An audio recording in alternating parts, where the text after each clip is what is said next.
Obrigado, Leni. Você lembrou, senão ia ser um problema depois. Vamos lá. Bom, então, Escola de Maturidade Cristã, curso DNA da Fé Cristã, aula 1. Nós vamos falar sobre o amor bíblico hoje.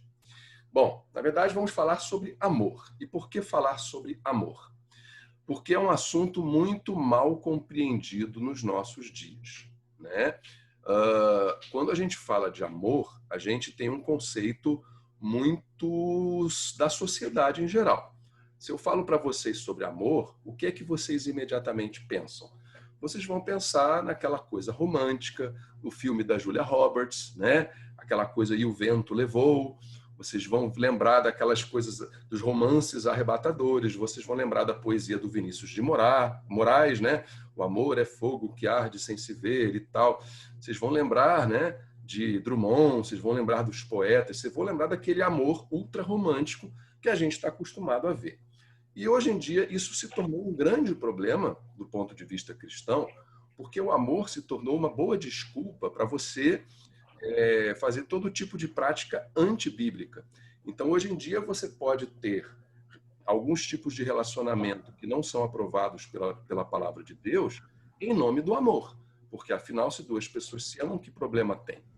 Né? Você pode ter uma série de posturas que, com base no suposto amor, está valendo. E quando você vai, na realidade, entender o que é o amor de verdade, o amor verdadeiro, que é o amor bíblico, nós cristãos entendemos que amor verdadeiro é o amor bíblico, a gente vai ver que esse tipo de amor que a sociedade nos apresenta não é um amor de acordo com a palavra de Deus. Então a gente tem que fazer uma diferenciação, porque existe um problema. O problema é que existe o amor popular e existe o amor bíblico. Se a gente começa a acreditar que o amor popular é aquele no qual a gente tem que se basear para viver o amor na nossa vida, a gente vai ter uma vivência amorosa diferente daquela que Deus espera de nós. Então, assim, vamos começar pela raiz do problema, né? Se o problema é que existe um conceito de amor popular e um conceito de amor bíblico, a gente tem que identificar de onde é que a gente aprende que o amor é essa coisa de que você tem que dar um beijo na boca e você tem que ter aquela coisa com aquela música de fundo, e vocês sabem do que eu estou falando, né? Onde é que a gente aprende o que é o amor? Vamos pensar na nossa vida, eu e vocês. Tudo que a gente tem um conceito, você aprende que isso aqui é um telefone, porque em algum momento da sua vida, alguém te apresentou isso aqui e falou, isso aqui é um smartphone, né? Alguém chegou para minha mãe outro dia e falou para ela que isso aqui era um computador. Ela veio falar, o meu computador, porque apresentaram um conceito para ela de que isso aqui era um computador. Mas isso aqui é um celular, isso aqui é um smartphone. Então, se apresentam para a gente um conceito equivocado, se eu chego para vocês e falo, olha, isso aqui é Coca-Cola, vocês vão viver o resto da sua vida achando que isso aqui é Coca-Cola, porque apresentaram um conceito para você que não era. E apresentaram para você um conceito de amor que não necessariamente é o conceito bíblico. Então, eu queria fazer uma pergunta. Quem quiser arriscar, pode abrir o microfone e falar. Onde vocês acham que nós, eu, Roberto, Sônia, Antônio, Fabrício, onde é que nós aprendemos o que é o amor? A gente nasce, a gente é bebezinho, a gente começa a crescer e a gente vai aprendendo as coisas da vida. Onde é que nos ensinam o que é o amor? O que vocês acham? Na família, com a mãe. Na família, com a mãe? Alguém tem mais alguma coisa? Primeira experiência. Primeira experiência na família com a mãe. Ok, Sônia. Mais alguém? Nos filmes. Nos filmes. Foi quem falou? Foi Andy? Sim. Foi Andy. Obrigado. Nos filmes. Boa. Quem mais? Oi, Maurício. Eu acho que é a nossa essência. Acho que vem a essência de Deus, né? O amor. Porque se for assim de família, eu não acredito muito de família, não. Porque tem famílias que são muito ruins e a pessoa, vamos dizer assim, um filho se torna uma pessoa de bem. Acho que é da essência. Você tocou num assunto interessante, porque com a questão da família. Mãe, mas vou colocar o pai também, porque afinal de contas, nós pais também ensinamos o amor nos nossos filhos. Né, filha? Minha filha tá aí.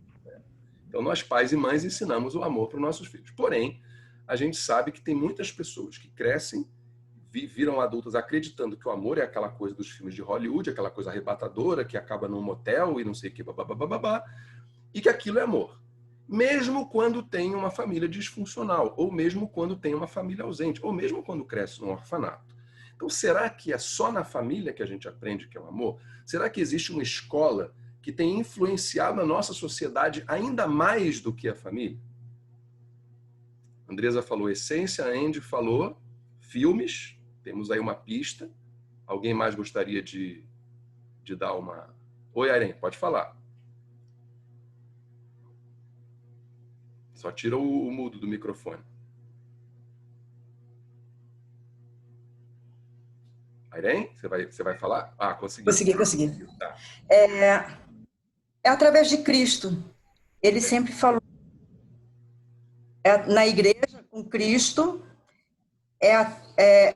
no amor que sereis conhecidos como cristãos, como seguidores de Cristo. Tá, mas a gente está falando aí, nesse momento ainda do amor da sociedade. É esse amor que é entendido. Da sociedade. Tá? Como é que a sociedade brasileira como um todo, na verdade a sociedade ocidental como um todo, formata o seu conceito de amor. Vê se vocês concordam comigo, né? Irene, só bota o mudinho, por favor, tá? Depois que você falar. Vê se vocês concordam comigo. A criança nasce, ela pode ter ali o seu ambiente familiar ou não, pode ter até um pai e a mãe, mas de repente o pai e a mãe não dão muito amor para eles, pode ter isso, né?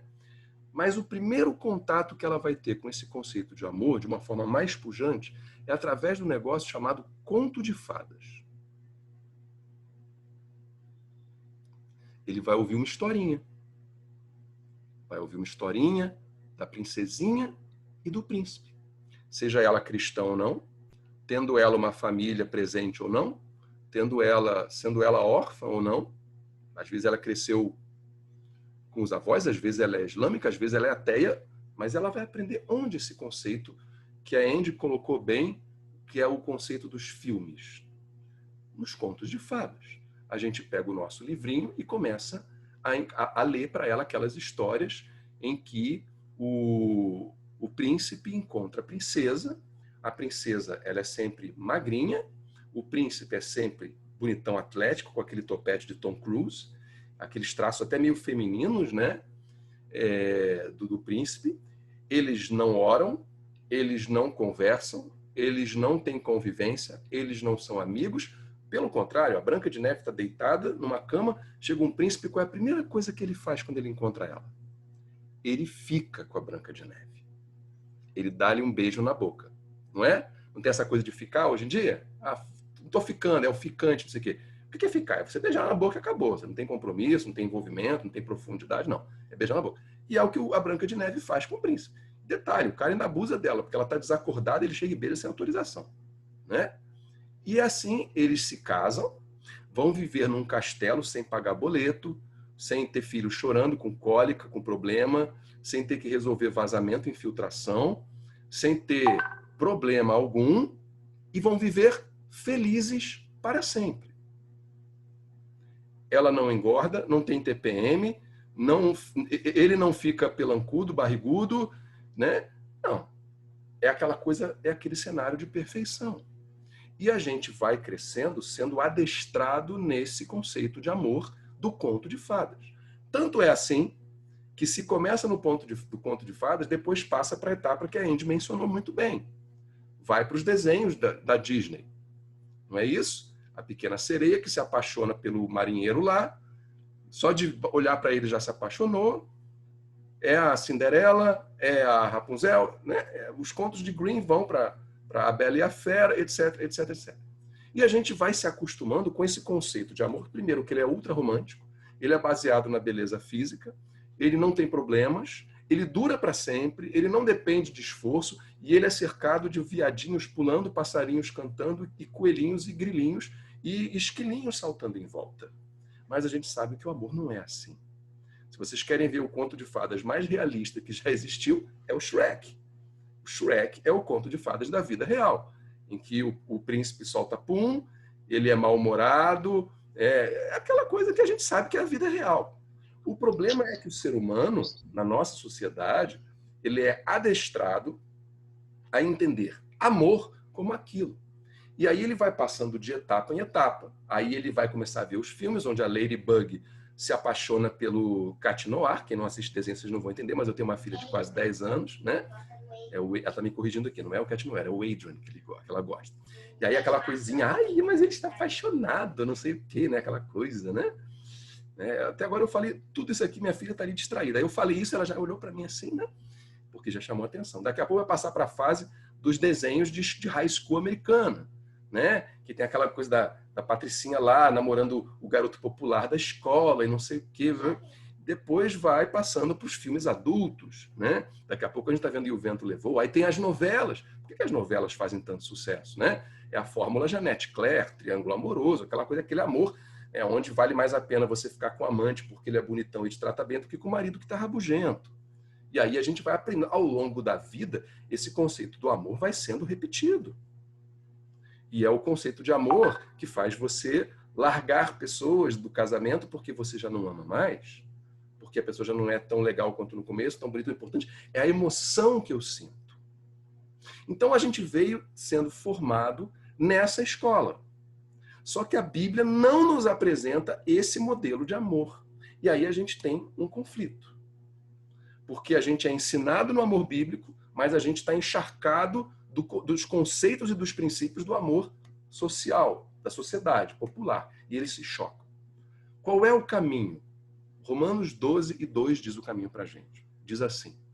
As passagens bíblicas menores eu vou ler, tá? Eu vou pedir para alguém se voluntariar para ler uma maior, que a gente vai ler daqui a pouquinho. Romanos 12:2 diz assim: não imitem o comportamento e os costumes deste mundo, mas deixem que Deus os transforme por meio de uma mudança em seu modo de pensar. Ora, aqui a Bíblia já nos propõe que existe um comportamento e uma forma de pensar do mundo e um comportamento e uma forma de pensar daqueles que seguem a Cristo. E que é possível a gente transformar a nossa forma de pensar. Para quê? E aí ele fala, para que fazer isso? A fim de que experimentem a boa, agradável e perfeita vontade de Deus para vocês. Então, se nós queremos viver a boa, agradável e perfeita vontade de Deus para nós, nós temos que ter na nossa estrutura de pensamento, no nosso conceito, na nossa vivência, um entendimento do amor não conforme o mundo, mas conforme o Evangelho. Então, se a gente já viu o que é o amor popular, o amor do mundo, como diz a Bíblia, a gente tem que descobrir também o que é o amor bíblico. Porque para você, nos Estados Unidos, por exemplo, como é que eles treinam os caixas de banco para identificar uma nota falsa? Existem 1000 maneiras de falsificar uma nota, eles não sabem como identificar uma falsa. Então, eles decoram exatamente como é uma nota verdadeira. Porque quando eles baterem o olho na nota falsa, eles vão lembrar que a verdadeira é diferente daquela e elas vão saber que aquilo é falso. Então, a gente tem que saber o que é o amor verdadeiro para a gente reconhecer o que não é o amor verdadeiro quando a gente der de frente com ele. Tá bom?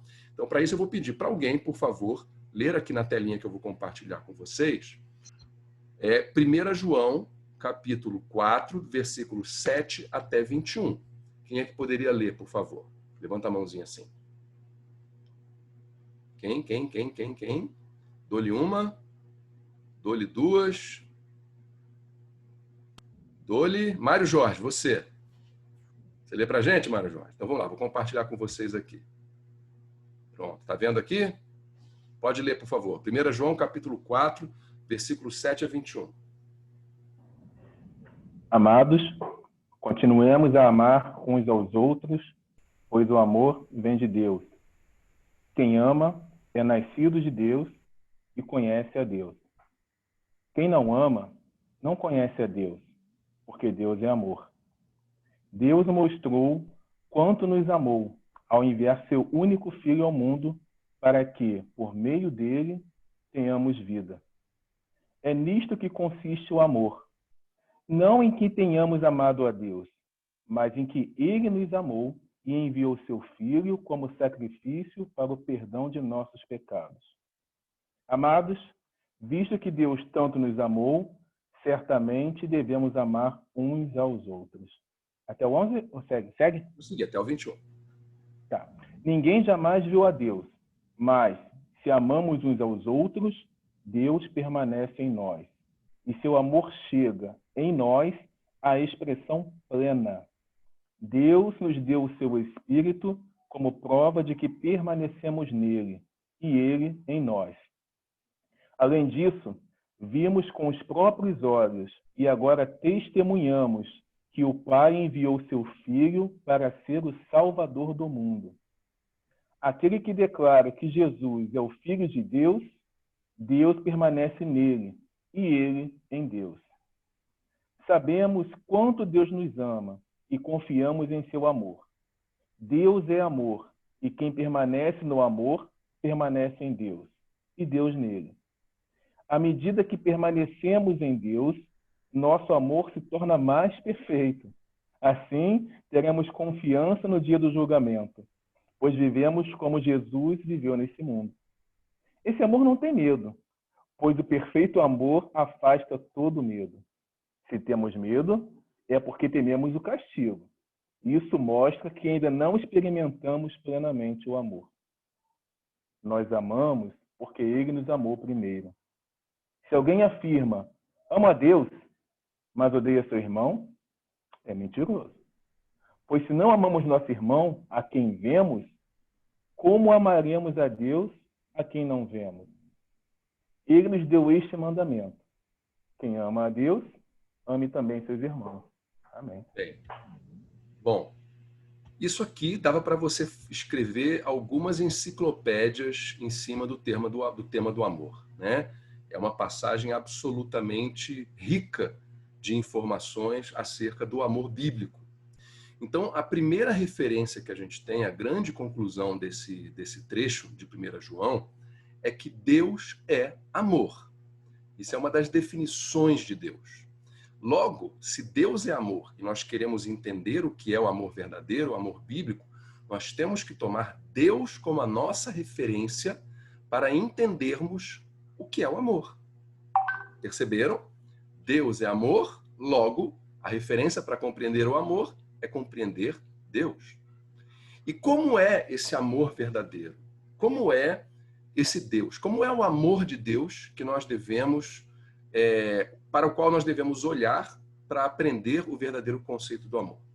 Bom, a partir dessa passagem, que eu acredito, na minha opinião, ela resume muito bem tudo o que a Bíblia ensina sobre amor, porque, evidentemente, dar um curso sobre tudo que a Bíblia fala sobre amor não daria uma aula só. Teria que passar aqui 4 anos falando só sobre isso. Mas essa passagem resume muito bem. E dessa passagem nós podemos extrair que o amor bíblico, o amor divino, o amor cristão, o amor verdadeiro, ele é um tripé. Vocês imaginem um banquinho, sabe aquele banquinho de bar que você senta? Que tem 3 pernas. O que acontece com um banquinho de 3 pernas se você tira uma das pernas? Ele cai, ele não se sustenta.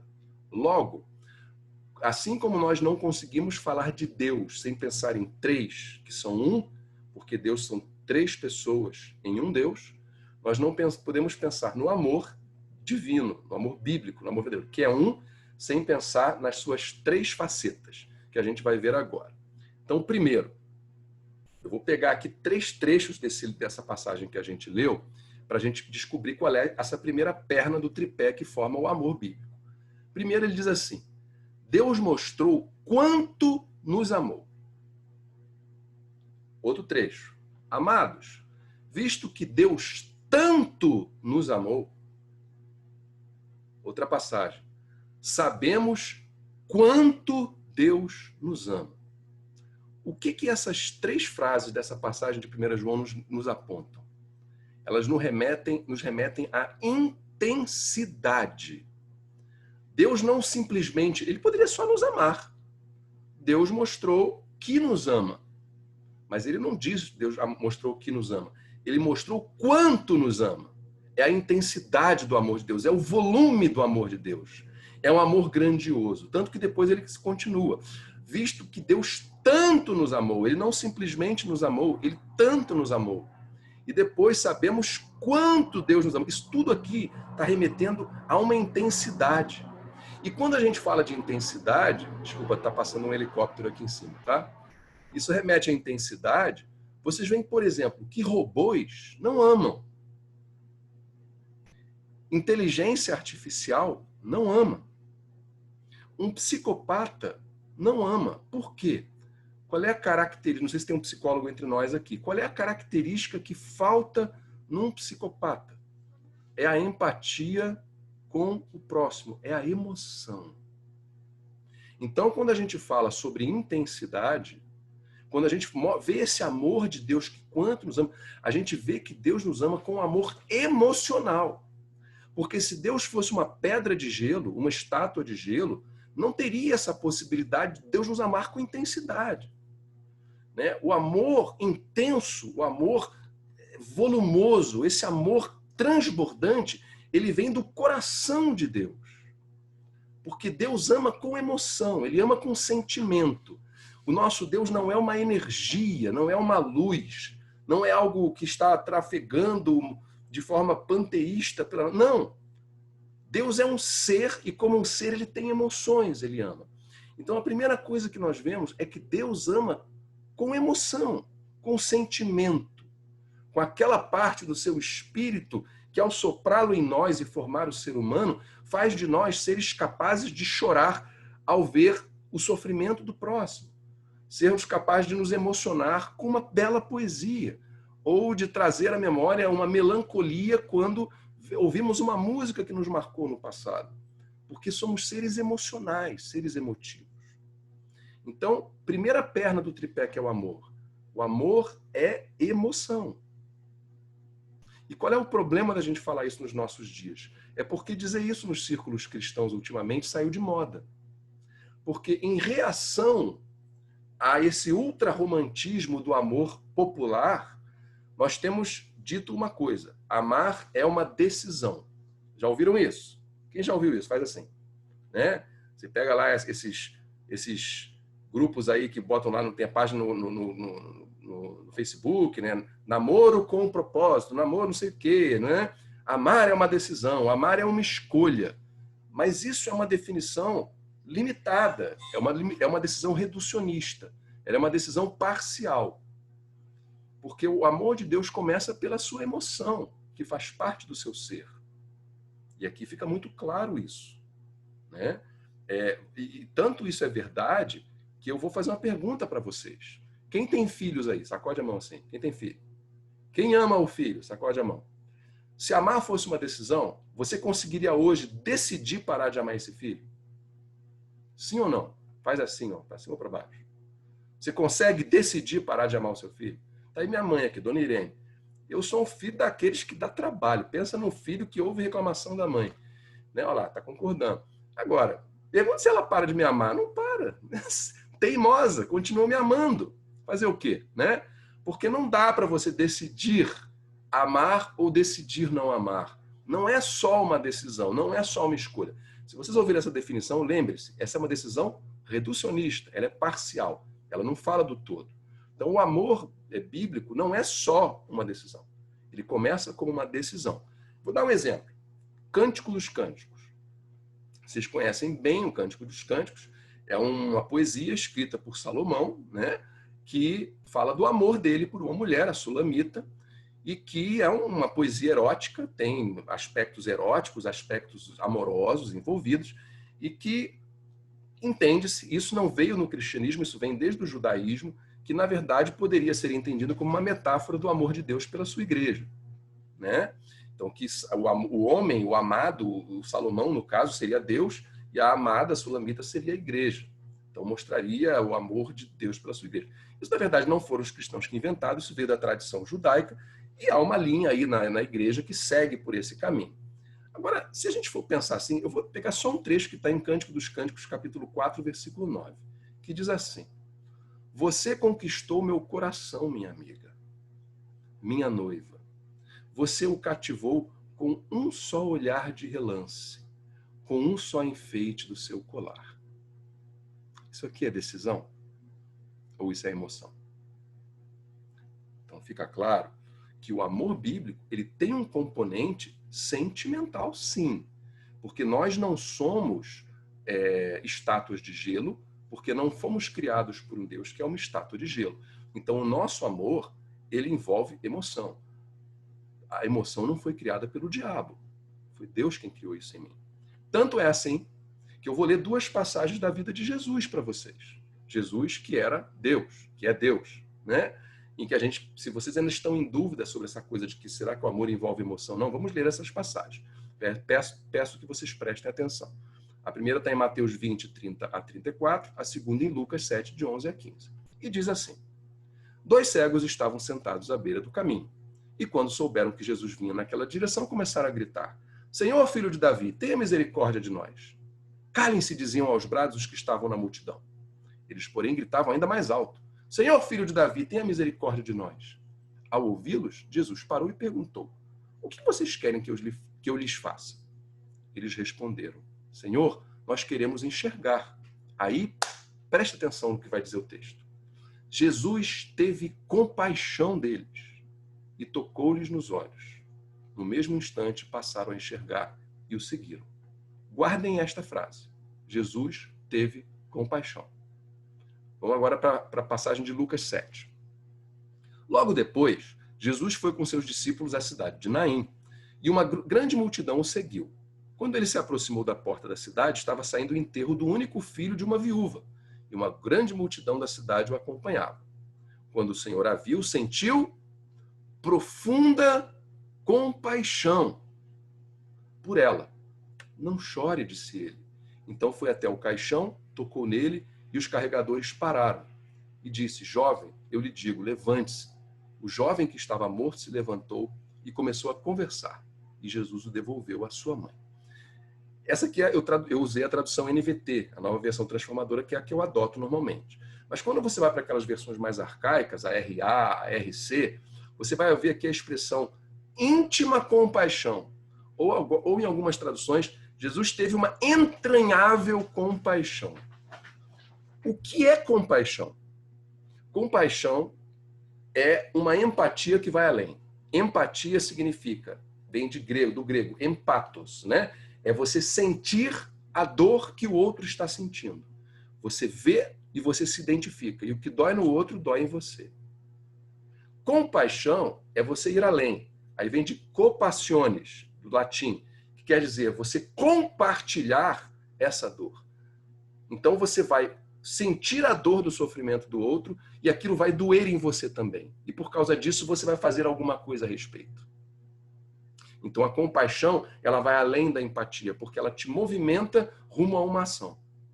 E aqui, a palavra no grego, que foi usada nesses dois textos para falar da compaixão, da íntima compaixão, da entranhável compaixão, é um palavrão que é splanchnizomai. O que significa splanchnizomai? Significa intestino. São os nossos intestinos, por onde passa a nossa comida. Que está ligado a uma forte emoção. Isso quer dizer o quê? Aquilo que vem de dentro de nós, que vem das nossas entranhas. Tanto é assim que na medicina, a esplancnologia é o estudo das vísceras, das entranhas. Então são conceitos que têm essa mesma raiz. Logo, o que a gente vê aqui é que Jesus cura aquele cego, Jesus ressuscita aquele jovem, não porque ele foi movido por uma razão, por um amor que era uma decisão, por uma escolha. Não, ele foi tocado nas suas emoções. Jesus se compadeceu daquela mulher. E o que fez ela ressuscitar aquele jovem, que ele viu a dor dela. E ele ficou triste. Como no caso da ressurreição de Lázaro. Gente, parem para pensar na ressurreição de Lázaro. Jesus não sabia que ele iria ressuscitar Lázaro. Ele sabia que Lázaro ia viver. É interessante isso, né? Ele sabia que ele ia ressuscitar Lázaro, tanto que ele não tinha pressa. Ele chegou atrasado lá, atrasado na visão dos homens, né? A Maria e Marta chegaram, Jesus, se tivesse chegado antes, ele não tinha morrido, mas ele chega lá, Lázaro estava morto já, estava em decomposição, estava cheirando mal. Mas aí diz que Jesus chega e quando ele vê o sofrimento das pessoas, ele chora. Uma das duas passagens da Bíblia que diz que Jesus chora. E por que ele chora? Ele chora porque ele é tocado pela tristeza daquelas pessoas, não pela morte de Lázaro, porque ele sabia que Lázaro ia viver. Ele já tinha dito que ele iria ressuscitá-lo. Então ele chora tocado nas suas emoções pela dor do seu próximo, pela dor daqueles que ele amava. E ele chora porque Deus é amor. E uma das pernas que formam o amor é a emoção. Então primeiro ponto. Amor bíblico é um amor que nos move, é um amor que nos toca, é um amor que nos faz chorar, transbordar, que traz as nossas emoções à tona. Nós não somos robôs, nós reagimos àquilo que nós vivemos.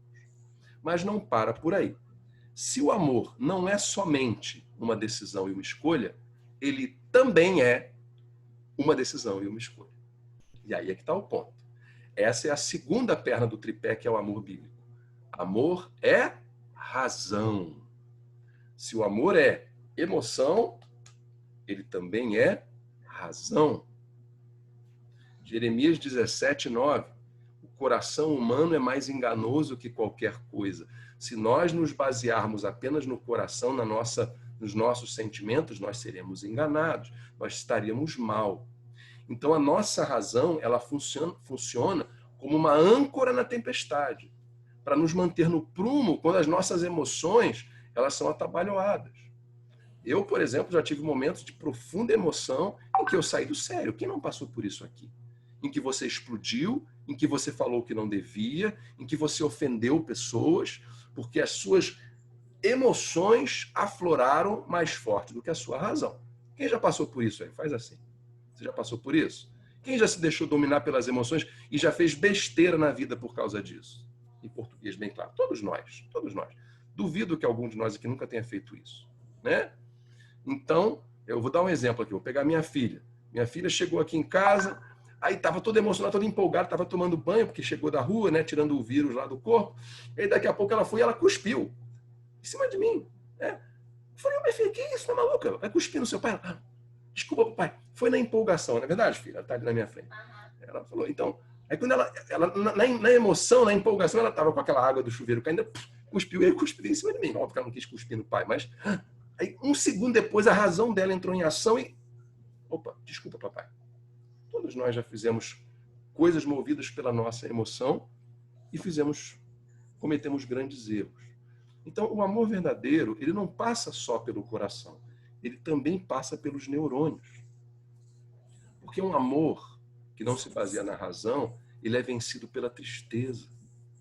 Ele não sobrevive à perda, ele não sobrevive ao luto, ele não sobrevive ao desemprego, à fome, à doença, ao sofrimento. Muitas vezes, a nossa emoção dá vontade da gente dar as costas para Deus, da gente brigar com Deus. Deus, como é que isso permite isso acontecer? Como é que eu estou passando por essa desgraceira toda? Mas aí nós somos remetidos à palavra, à escritura, que é uma verdade posta em papel. E os nossos sentidos absorvem aquele conhecimento que vai para o nosso cérebro e a nossa razão funciona. E a gente, tocado, evidentemente, pelo Espírito de Deus, a gente fala, mas Deus existe, Ele me ama, Ele não foi embora, Ele é presente e Ele cuida de mim. E Ele está agindo. E Ele está nos protegendo. A nossa emoção quer a gente virar para Deus e mandar Deus, não quero saber de você, como é que você permite eu passar por isso? E tanto que tem pessoas que, por não estarem bem escoradas na sua racionalidade, na teologia, na palavra, no ensino da Escritura, se deixa vencer pelas emoções. Daí o perigo da teologia do pare de sofrer, da teologia do crente vai ser sempre feliz. Porque na hora em que você não é feliz, você discorda de Deus. E você fala, Deus, isso aí está errado. Eu estou triste. Cadê a minha euforia, que tanto prometida? E a nossa razão não entra em ação. E aí eu volto aqui para 1 João, esse trecho que nós lemos. E eu vou pegar, assim como tem 3 trechos que falaram da intensidade emocional do amor de Deus, também existem outros trechos que falam da racionalidade desse amor. Ele fala aqui, quem ama é nascido de Deus e conhece a Deus. O que é conhecer? Conhecimento fala de racionalidade. Eu não conheço, por exemplo, a Sônia, porque o meu coração bateu mais forte e eu passei a saber. Não, eu conheci a Sônia porque a gente conviveu aqui, ela falou, eu ouvi, eu sei como ela é. É assim que a gente conhece alguém. Né? Tanto que primeiro você conhece, depois você ama. Né? Você só vai desenvolver um amor, por exemplo, um amor conjugal, o amor romântico por alguém depois do conhecimento. Né? Você não ama alguém porque você viu a foto, meu Deus, estou apaixonado. Isso não existe. Você pode achar bonito, atraente, esteticamente. Tá? Isso dizer que você vai amar essa pessoa, não dá. Então, a racionalidade faz parte do amor.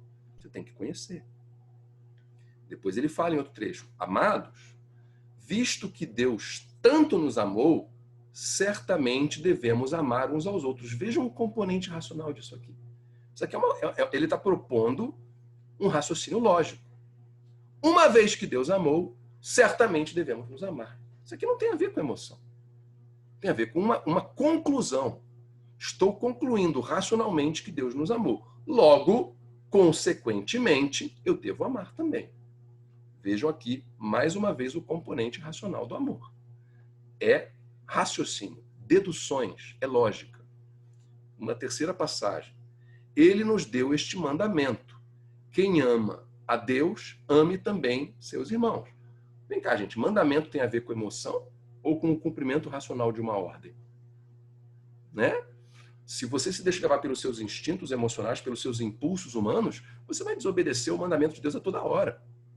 Você vai mentir, você vai matar, você vai exercer a sua sexualidade de uma forma indevida, você vai fazer uma série de coisas motivadas por impulso, por emoção, por sentimento e não por razão. E você precisa domar os seus instintos humanos pecadores e adâmicos para cumprir os mandamentos. Então, o amor de Deus estar ligado ao mandamento tem a ver com uma decisão racional. Eu quero mentir, porque se eu mentir, eu sei que eu vou receber um aumento de salário. Se eu bajular o meu chefe e disser para ele que ele está certo e concordar com ele sabendo que ele está errado, eu vou me dar bem. Mas se eu falar a verdade, eu vou me dar mal. Então eu racionalmente vou optar por falar a verdade para agradar o meu Deus. Uma decisão racional. Então a gente vê aqui claramente que há um componente racional muito forte no amor de Deus. Né? Deus, se você pega a história do povo de Israel, você vê que quando o povo de Israel ele desobedece a Deus, naquele período, né, do reinado, por exemplo, em que o coração de Deus está ferido nas suas emoções. Porque o povo o desobedecia, o povo ia após falsos deuses. A gente vê lá aquela metáfora que a gente discutiu aqui no curso anterior, né, de Oséias com Gomer, sua mulher, uma adúltera, e que Deus compara o povo àquela mulher que o traía. E ainda assim ele estava disposto a perdoar se arrependesse. Então a gente vendo o coração de Deus sendo ferido dia após dia por um povo que furtava das viúvas, um povo que enganava, que explorava os pobres, um povo que era arrogante, uma liderança arrogante, um povo que montava altares para falsos deuses, um povo que profanava o santuário de Deus com prostituição cultual. Coração de Deus ferido, mas o amor de Deus era tão racional que, em vez dele se deixar levar pelas suas emoções e mandar um fogo do céu e fulminar a raça humana, o que ele faz? Ele manda profeta após profeta para exortar o povo, para chamá-lo à obediência. E assim foi por séculos. O amor de Deus foi aguentando aquilo por séculos, até que chegou o momento em que ele não aguentou mais. E aí a emoção de Deus tão ferida, Deus sendo traído no seu amor. O que ele faz? Ele manda um fogo do céu e fulmina Judá e Israel e acaba com aquele povo. Amém? Não. Ele racionalmente toma uma decisão. Cativeiro da Assíria no norte, cativeiro babilônico no sul. Vamos educar esse povo. 70 anos passando pelo cativeiro, aprendendo a ser obediente. Deus preferiu deixar o povo sofrer, mas aprender na escola do sofrimento, para que pudesse amá-lo como ele esperava ser amado. Porque Deus não aguentava mais ser ferido nas suas ilusões, nas suas emoções. Mas a sua razão fez com que fosse perdoado aquele povo. E até hoje, o que faz Deus não consumir o seu povo, a sua igreja no ano 2021, com fogo vindo dos céus pelas nossas desobediências? É o amor paciente e racional de Deus, que sabe que nós, racionalmente ele sabe disso, que nós estamos em um processo de santificação e, como diz o Salmo 103, que nós somos pó. E por isso, ele, assim como dista o Ocidente do Oriente, ele afasta de nós os nossos pecados e nos perdoa. Isso por quê? Porque o coração dele está em paz? Não, o coração dele é ferido a cada pecado que nós cometemos. Gente, quem cometeu algum pecado hoje aí? Sacode a mão, deixa eu ver. Quem cometeu algum pecado hoje? Quem não sacudir a mão me ensina como é que faz para não cometer pecado, que eu estou querendo aprender, tá? Mas o que Deus, o que faz Deus manter-se, manter a nossa vida, o fôlego continuar entrando nos nossos pulmões e dia após dia estarmos aprendendo, porque Ele está preparando uma noiva para a glorificação, e aí sim teremos as nossas vestes brancas, é o amor racional dele. Porque pelo coração dele a gente já tinha sido fulminado, nós ferimos Deus todos os dias da nossa vida. Então, primeira perna do tripé do amor bíblico, emoção, sentimento. Segundo, razão. E a terceira, qual é? Deixa eu pegar uma vítima aqui para mim. Deixa eu pegar aqui. Anália. Você está me ouvindo, Anália? Está me ouvindo, Anália? Tira aí o seu microfoninho. Deixa eu te fazer uma pergunta. Eu tiro o microfone que eu quero ouvir sua voz. Não é tirar o fone, não. É tirar o mudo do microfone. Vai lá. Consegue? Oi, pronto. Anália, deixa eu te falar uma coisa. Olha, eu não estou te vendo. Espera aí. É porque a minha internet hoje não está boa. Mas eu estou te ouvindo bem. Deixa eu só te fazer uma pergunta. Se eu disser, Anália, eu te amo, você acredita? Sim. Só porque eu falei? Deixa eu botar o fone, porque senão não ouço. Fala. Se eu te falar, eu te amo, você acredita em mim? Acredito. Só porque eu falei, você acredita. Agora, não, porque eu falei, eu acredito porque eu acho que, pelo que eu já conheço, eu acho que você é uma pessoa verdadeira. Parece ser um cara sincero, né? Tá bom. Agora, se eu falar pra você, Anália, eu te amo, e der um tapa na sua cara, você acha que eu te amo? Aí eu vou ter dúvida. Você tem dúvida? Por quê? Mas eu não disse que eu te amo. Não, você disse, mas... Ih, acho que a Anália caiu. Tudo bem. Quando ela voltar, a gente recebe ela de volta. Mas vocês entenderam o exemplo? Eu chego para você e eu falo, eu te amo. E dou um tapa na sua cara. Você acha que eu te amo? Perceba uma coisa. Na primeira vez que eu falei para ela, Anália, se eu disser que eu te amo, você acredita? Ela falou, sim. Aí na segunda vez eu acrescentei uma coisa. O que foi? Foi uma ação. Uma ação que contradizia o que eu estava falando. Mas eu estava falando. Então, não adianta eu falar que eu te amo, se a minha ação não comprova o que eu estou dizendo. João 3,16. Porque Deus amou o mundo de tal maneira que fez o quê? Deu. Ele deu o seu filho. Dar é o quê? É um ato de emoção? Não. É um ato de razão? Não. É uma ação. Ele não se contentou em amar o mundo. Deus amou o mundo. Pode ser até aqui racional, um amor decisório, racional, de escolha, opção. De tal maneira, olha aqui, a emoção de Deus vindo à tona. Deus amou o mundo de tal maneira. Até aqui nós temos o componente racional, o componente emocional, e aí vem a terceira perna do tripé, que é a ação de Deus que comprova esse amor. Ele não se contentou em amar o mundo de tal maneira que ficou olhando o mundo nas suas misérias indo para o inferno. Algo que ele poderia fazer. Mas ele amou o mundo de tal maneira que ele deu o seu Filho unigênito para que todo aquele que nele cresce não perecesse, mas tivesse a vida eterna. Então, o amor que é amor, ele se demonstra por ações. Ele se demonstra por ações. Se eu digo que eu te amo, mas eu te dou um tapa na cara, a minha ação, ela desqualifica completamente aquilo que eu falei. E aqui em 1 João a gente tem isso comprovado. A gente vê aqui, é quase que uma paráfrase de João 3,16. Olha só. Deus mostrou quanto nos amou ao enviar seu único filho ao mundo para que, por meio dele, tenhamos vida. Perceba que ele está quase repetindo, porque aqui é João falando, e foi João que escreveu João 3,16, claro, né? Então, João está repetindo esse conceito aqui.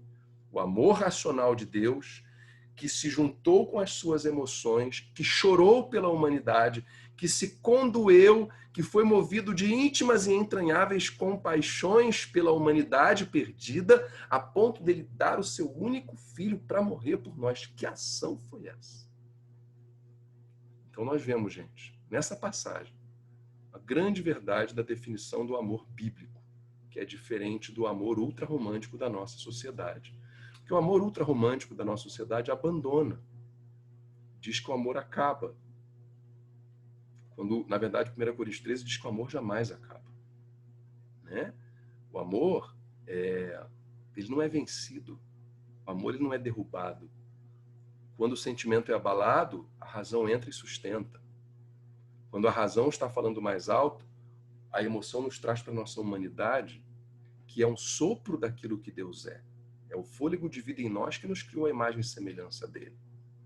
E aí nós agimos de acordo com aquilo que é o amor. Fazendo pelo ente amado as ações que denunciam a nossa razão e a nossa emoção. Tanto é assim que qual é a coisa mais importante do cristianismo? Jesus responde lá em Mateus capítulo 22, de 34 a 40. Quando um fariseu chega para ele, um mestre da lei, e querendo pegar ele lá tentando pegar ele no contrapé para ter do que acusar, ele fala: mestre, qual é o mandamento mais importante da lei de Moisés? Detalhe, a lei de Moisés contém 613 mandamentos. Não é pouca coisa. Ele está querendo falar de todos os mandamentos, qual é o mais importante? E Jesus responde: ame. Ame. Claro que ele vai além. Ame o Senhor, seu Deus, de todo o seu coração. O que é o coração, gente? É emoção. De toda a sua alma e de toda a sua mente. Ou, em outras traduções, de todo o seu entendimento. Vocês percebem aqui a junção da emoção com a razão? Este é o primeiro e maior mandamento. Mas ele não para aí. O segundo é igualmente importante. Qual é o segundo? Ame. Ame. Quem? Ame o seu próximo como a si mesmo. Toda a lei e todas as exigências dos profetas se baseiam nesses dois mandamentos. Sintetiza toda a Bíblia, 66 livros da Bíblia, numa coisa só: amor. Amor a Deus, de toda a emoção, de toda a razão, e isso demonstrado como? Ame o seu próximo. Como é que eu amo você? Como é que eu amo o ser humano? Como é que eu amo o próximo? Da mesma forma. Com a emoção, com a razão e com a ação. Então, gente, são 7 horas. A gente está caminhando para os 5 minutos finais.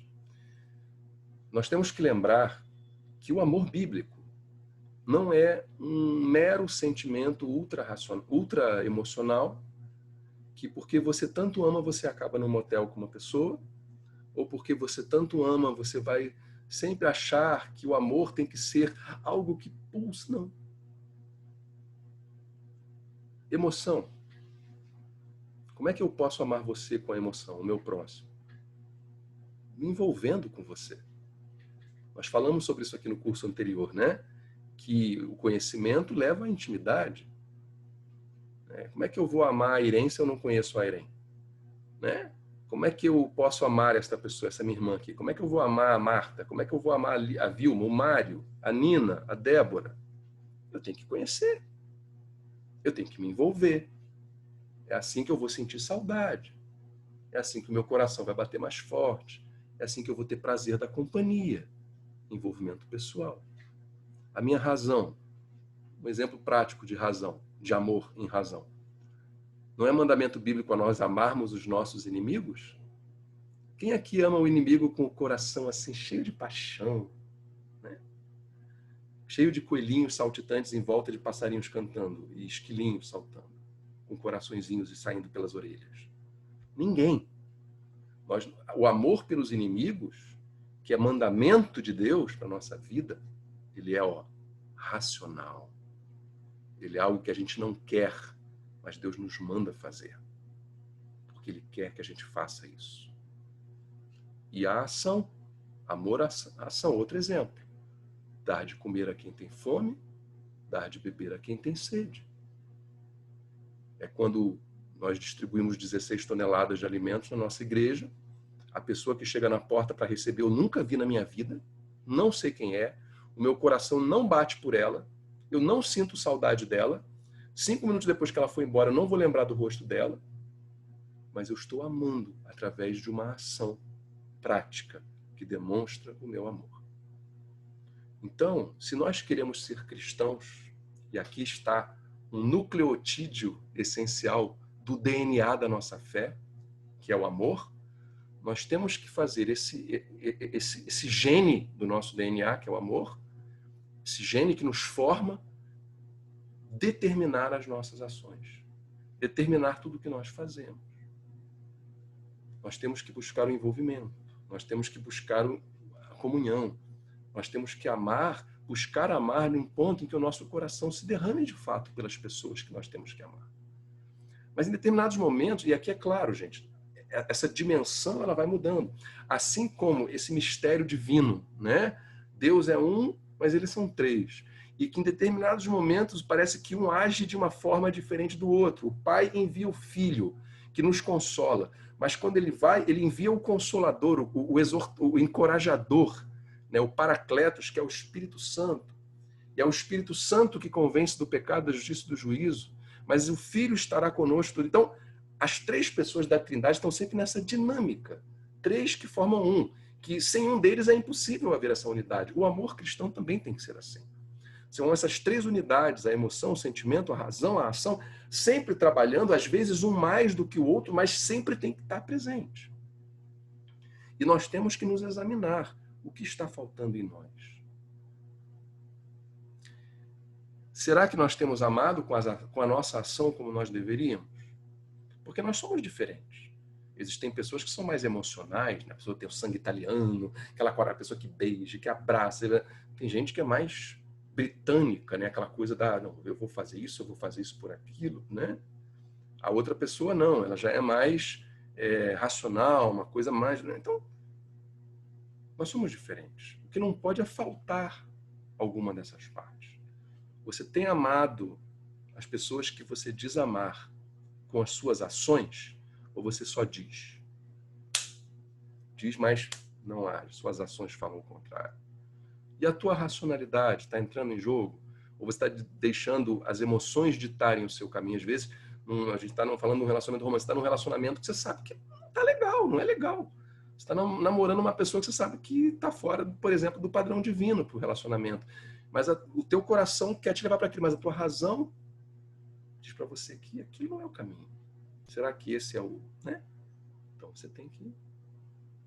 E às vezes o seu amor por um filho. Você privilegia um filho porque o seu coração bate mais alto, mas a tua razão diz que você tem que ser justo. Então você não pode privilegiar o seu filho em detrimento dos outros. Então percebendo como essa dinâmica do amor ela sempre tem esses componentes. E nós devemos trazer isso para a nossa vida. Queridos, chegamos aqui ao final de 1 hora. Eu vou avançar 5 minutinhos só para ouvir um pouco vocês. Queria ouvir vocês um pouco. Como você... Maurício. Oi, Roberto. Isso, desculpa, Maurício. Pode falar. Maurício, eu queria saber, quer dizer, dentro desse contexto do amor que você está falando, né, eu já ouvi que, na realidade, a Bíblia ela trata de 3 tipos de amor. O eros, o filho e o ágape. Na realidade, quer dizer... O que você menciona é a combinação dos 3, quer dizer, na realidade, os 3 funcionando juntos. Você está entendendo como é que fica essa dinâmica dessas 3 definições de amor que a Bíblia usa nesse nosso enfoque? O Roberto está falando dos 3 termos em grego que foram traduzidos para a Bíblia em português com a palavra amor, né? A gente tem phileo, que é uma palavra que lembra, né? Filial é o amor fraternal. Você tem o ágape, que é o amor divino, é o amor sublime. Você tem o eros, que é o amor erótico, é a atração erótica entre homem e mulher. E, na verdade, são 4, né, Roberto? Porque você tem o storgis também, que às vezes se confunde com o amor filial também. No caso, a gente não está falando da essência do amor. A gente está falando de 3 manifestações do amor no grego que não encontraram na língua portuguesa uma tradução literal. E por isso foram traduzidas como amor, né? Então, por exemplo, o amor ágape, que é o amor de Deus, ele é um amor inalcançável para o ser humano. Ele é aquela utopia. Eu posso tentar amar como Deus ama. Ele coloca o amor ágape como um amor exemplar, que eu tenho que buscar alcançar. Assim como a Bíblia nos diz que a gente deve buscar a perfeição, sede perfeitos como eu sou perfeito, sabendo que jamais alcançaremos a perfeição, mas ela é posta como uma meta, como um ideal, a fim de que nós busquemos alcançá-la. Não é? Do mesmo modo, o amor ágape, que é um amor divino, ele é um amor sublime. É um amor que eu não tenho como viver plenamente nessa terra pela minha falibilidade, pela minha pecaminosidade. Né? Já o amor filial, ele é o amor eros, por exemplo. Né? Eu não sinto amor eros por você, Roberto, lamento. Né? Você é um cara bonitão, a sua careca é muito bonitinha, mas o amor eros... Ainda bem, né? Ainda bem, né, Sônia? Mas eu lamento muito dizer que o amor eros entre nós não acontece, né? Então, você pode perceber que essas dimensões que você está mencionando, elas são diferentes manifestações que no português foram traduzidos para o amor. Agora, se você percebe o que eu trouxe aqui hoje, eu estou falando de componentes que formam um amor divino, que é totalmente possível de ser vivido pelo ser humano, como uma imitação do amor de Deus. Não é? Você percebe que quando ele fala de amar a Deus e amar o próximo, né, são 2 dimensões, a vertical e a horizontal, e é possível amar tanto a Deus quanto ao próximo dentro dessas dimensões. Assim como Deus nos amou de forma emocional, na sua compaixão, na sua misericórdia, de forma intensa, né, transbordante, de forma racional, ele decidir tomar uma ação racionalmente, e de agir por nós, assim devemos nós fazer, imitando-o, percebe? Já essas 3 dimensões são simplesmente manifestações que fazem parte de amor e que, por uma falta de uma equivalência perfeita na língua portuguesa, foram traduzidos por amor. Tá bem? Deu para entender? Tá. Gente, então aqui eu queria agora ouvir vocês um pouquinho. Quem quiser, tira o micro, pode tirar o mudo e já falar. Manifestações do amor na nossa vida. Eu queria ouvir exemplo de vocês, queria ouvir opiniões de vocês. O que vocês acham mais difícil para viver isso? Né? Dá para a gente viver esse amor? Qual é a dificuldade? Vamos falar um pouco sobre essa questão. Como é que vocês acham que o amor de Deus pode se fazer presente na nossa vida, na relação que a gente tem uns pelos outros? Quem quer falar? Faz assim com a mão, só para eu poder identificar e olhar para a sua carinha. Mário, vai lá, Mário, pode tirar o microfone. Maurício, eu acho que o maior desafio é o ser recíproco. A gente normalmente ama e já cria uma expectativa de como o outro tem que nos amar e nos devolver esse amor que nós damos. E aí começa a quebrar a cara. Excelente ponderação, Mário. A questão da reciprocidade, né? Todos nós, quando nós amamos simplesmente com o amor emocional, com amor impulsivo, a gente sempre fica na expectativa da reciprocidade. Por quê? Porque como nós fomos feitos à imagem e semelhança de Deus, todos nós carregamos um senso de justiça dentro de nós. E quando você fala de reciprocidade, Mário, sem perceber, você está falando sobre justiça. Ora, é justo que uma vez que eu dê amor, eu também receba amor. Não é isso? Agora, nem sempre a gente vai ser amado em retorno. E aí como é que fica? Aí entra a nossa razão. Quando você ama o seu inimigo, quando a Bíblia diz que você tem que amar o seu inimigo, há uma pressuposição de que o seu inimigo não te ama, certo? Que ele quer o seu mal, que ele quer te prejudicar, que ele quer fazer aquilo que é ruim para você. E ainda assim ele manda você amar. Porque, afinal de contas, segundo o Evangelho de Cristo, melhor coisa é dar do que receber. Então, nós temos que dar sem esperar ter de volta. Isso é o que o Evangelho nos ensina. Jesus esperou o que da humanidade em volta? Deus enviou seu Filho esperando que nós dessemos o quê? O que é que nós podemos fazer para retribuir a Deus o amor que Ele nos deu? Existe algo que esteja ao alcance da humanidade? Retribuir o fato de Jesus ter morrido na cruz? A gente pode tentar. A gente pode cantar um louvor de adoração. A gente pode obedecer. Né? Aquele que tem os meus mandamentos e os guarda, esse é o que me ama. A gente pode obedecer como uma manifestação do nosso amor de Deus. Mas retribuir com reciprocidade equivalente ao amor é absolutamente impossível, Mário. Impossível. Então nós temos que aprender que esse amor, racionalmente, nos leva a dar sem esperar ter em troca. E isso nos contraria, tá? Não estou dizendo que isso é fácil, porque o nosso senso de justiça pede quid pro quo, né? Eu dou e eu recebo. Só que Jesus morreu sem esperar nada em troca. Ele morreu para dar graça. Tá bem? Vamos lá. Mais alguém? Quem mais quer falar? Comentário sobre esse assunto. Fernanda está com cara de que quer falar. É isso aí mesmo, Fernanda? Não. Nossa, eu falei. Acho que não. Alguém? Se não quiser, eu encerro o nosso encontro, gente. Mas eu queria ouvir vocês. Algo na nossa conversa falou ao coração de vocês? Alguma dificuldade que vocês tenham? Algo que pareceu errado? Vai lá, Soraya. Não, é uma observação que, para mim, acho que essa dificuldade de amar em algumas situações tem muito a ver com julgamento, né? Amar e não julgar, sabe? Então, para mim, julgar comportamentos, julgar atitudes, ou seja, às vezes o amar realmente com esse volume que a palavra tem a ver, para mim, está conectado com não julgar, né? Então, ou seja, são duas coisas que vêm juntos para mim. Essa questão do julgamento, né, daria uma aula só para isso, tá? Hoje em dia, existe uma falsa teologia que leva muitos ao pecado, que diz assim, você não pode me julgar. Isso é entre eu e Deus. Mas não é isso que a Bíblia diz. Em outras passagens da Bíblia, a Bíblia diz que a gente deve julgar os outros, sim. Quando a Bíblia fala para a gente não julgar, tem a ver com hipocrisia, tá? Né? Toda uma questão na questão do julgamento.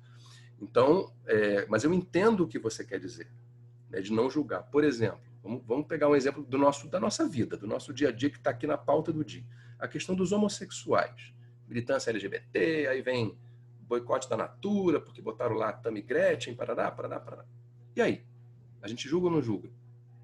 Qual é o nosso comportamento com os homossexuais? Onde é que entra? Né? O que Deus nos ensina a fazer com os homossexuais? E o que a gente tem feito? A gente sabe o que a Bíblia diz. É uma prática pecaminosa? A prática homossexual é questionável. Alguns aí tentam manipular isso, mas o fato é isso. É uma prática homossexual, é uma prática pecaminosa. Agora, qual de nós não tem pecado? Quem aqui não tem um pecado de cabeceira? Aquele que de vez em quando está sempre voltando e repetindo. E você começa a falar, ai meu Deus, de novo, não é possível que eu fiz isso de novo. Mas você, assim, né? E o pessoal pensa logo em sexo, mas não tem só sexo, não. Tem gente que é levada a enganar o outro financeiramente. Tem compulsão por levar a lei de Gerson, né? Sempre se dá bem. Outros têm compulsão por se sentir superiores. Tem gente que é arrogante. Isso é um pecado terrível. Tem gente que é arrogante e acha que está tudo bem. Né? E aí, como é que a gente lida com o crente arrogante? Que é nosso irmão na igreja, que toma ceia do nosso lado. Todos nós vivemos pecando e devemos pregar a santidade, estimular o abandono do pecado e a busca da santidade constantemente. Agora, eu vou deixar de acolher na nossa igreja, eu acolher no meu abraço, acolher no meu convívio aquele que é arrogante? Ou aquele que mente? Ou aquele que eu sei que não está sendo coerente com as suas palavras, o hipócrita?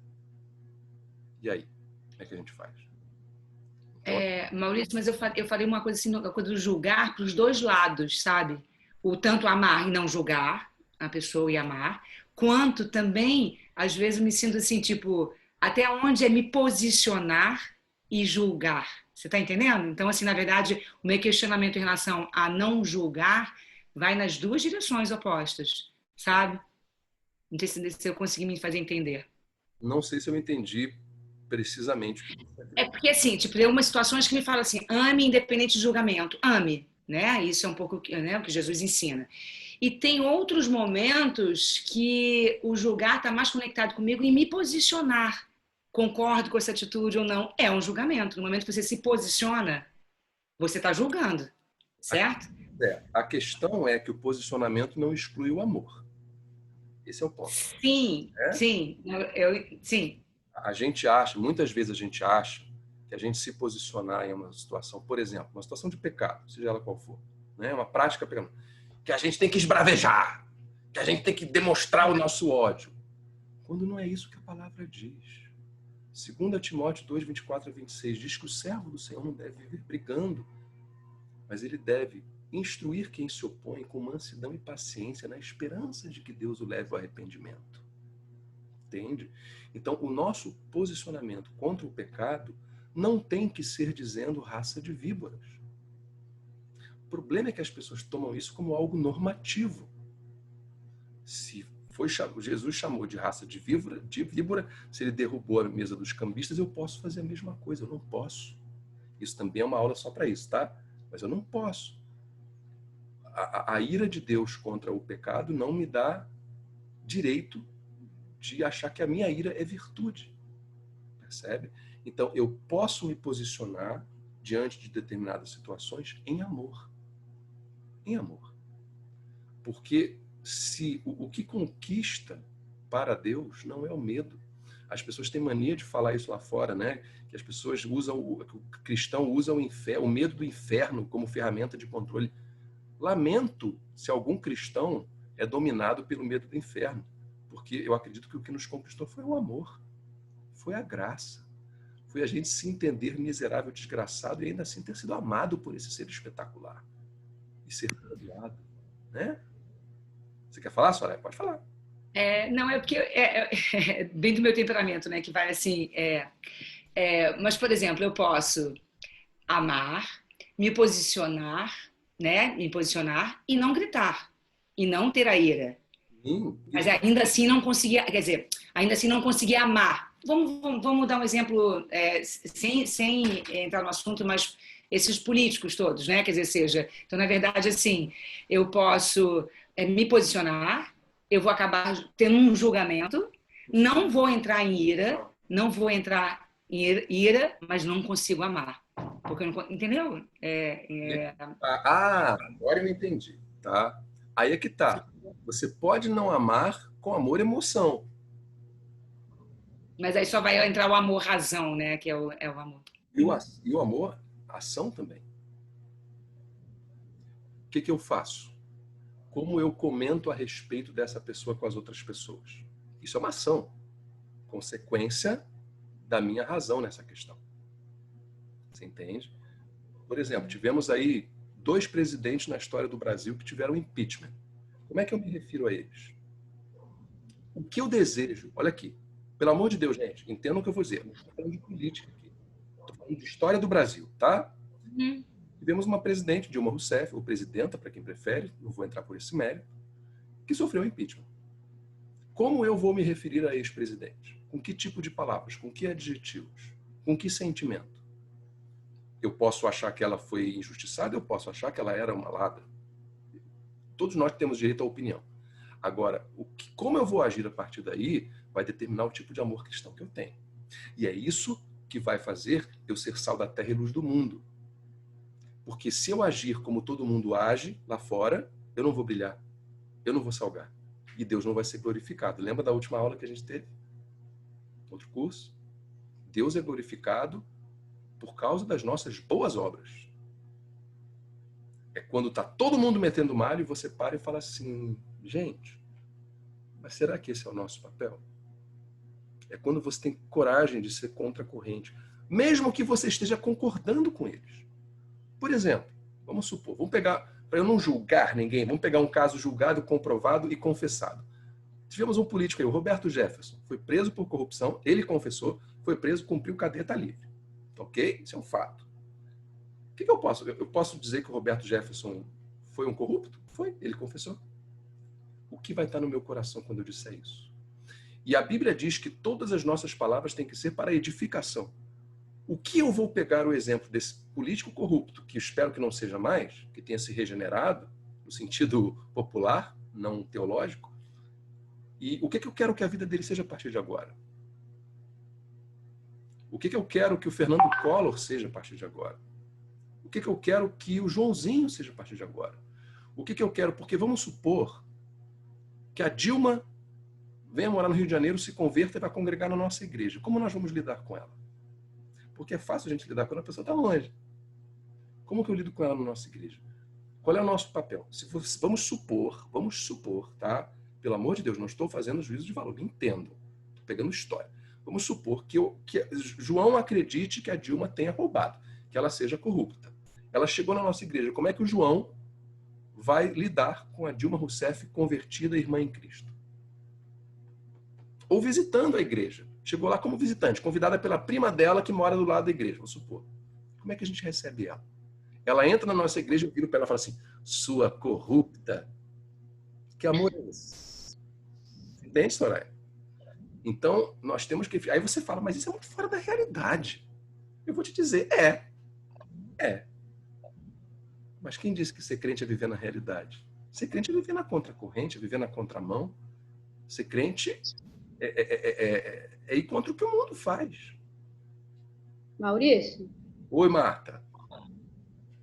Mas eu tô entendendo o que a Soraya está falando, porque assim, você falou, ser crente é ficar na contracorrente e tal.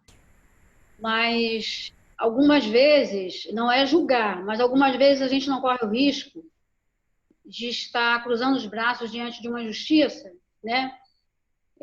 Com um determinado político. Depende qual é a sua ação. Que ação você faz? Por exemplo, você falou da Dilma, né? Se ela chega numa igreja, eu acho que com qualquer pessoa ela vai ter que ser recebida com todo cuidado, com todo carinho, com todo respeito. Se ela está usando isso para fazer política, aí o problema é dela, né?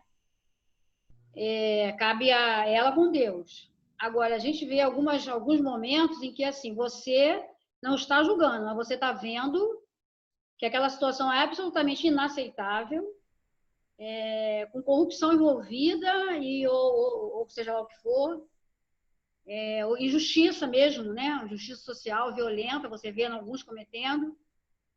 E como se posicionar, né? Sim. Como é que você vai amar olha só. esse próximo? É difícil. Eu entendi. Olha só. São 7h24, eu já estourei em 20 minutos do meu tempo. Eu não posso prender vocês mais tempo. Caraca, verdade. Eu não posso prender vocês, vocês têm um jantar para dar para a família, eu não quero ir além. Eu só vou amarrar isso aqui. Mas eu acho importante que vocês estão falando, porque você está falando de uma coisa difícil. Né? Amar quem não é amável. Isso é muito simples. Não podemos confundir amor com imobilismo. Você se posicionar, você deve se posicionar contra a injustiça. Você deve se posicionar contra o pecado. A questão não é se posicionar, não é como fazer isso. Percebe, Marta? O problema é que na cabeça de muitos, se posicionar é você agir de uma maneira que não é a maneira que o Evangelho nos propõe. Percebe? O que significa se posicionar? Aí é que está a questão. Aí vem as definições do que a gente está falando. O que é se posicionar? Eu acho que é perfeitamente possível você se posicionar contra uma injustiça, contra um pecado, contra algo ruim, e fazê-lo de forma amorosa. Amoroso significa concordar com o pecado? Não. Não. Jesus concordava com o pecado da humanidade? Não. O que ele fez? Ele morreu. Ele se entregou. Ele sofreu.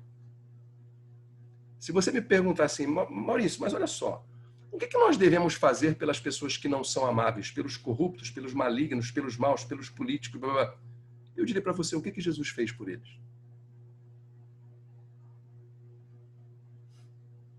O que Jesus fez? Né? Eles não são o mundo? assim como nós não somos o mundo? Ok, os corruptos fizeram isso, mas o que eu fiz? Assim como eu fui perdoado em Cristo, eu tenho que perdoar os outros. Tudo bem, ele pode não se arrepender, ele pode roubar. Cumpra-se a justiça. Haja um processo legal, haja a punição. E esperemos que a punição não seja por maldade, para que ele sofra preso, mas para que ele seja levado a uma reflexão dos seus erros e venha ao arrependimento. Justiça e amor não se contrapõem. Justiça e amor não são contra um do outro, eles são a favor, eles caminham juntos. Você entende, Marta? Você entende, Soraya? Então, o que nós temos que entender é que, diante do pecado do mundo, Jesus morreu. Jesus se entregou. Jesus estendeu graça. E assim devemos nós fazer. Agora, nem todos vão para o céu. Nem todos abraçam o que Cristo fez.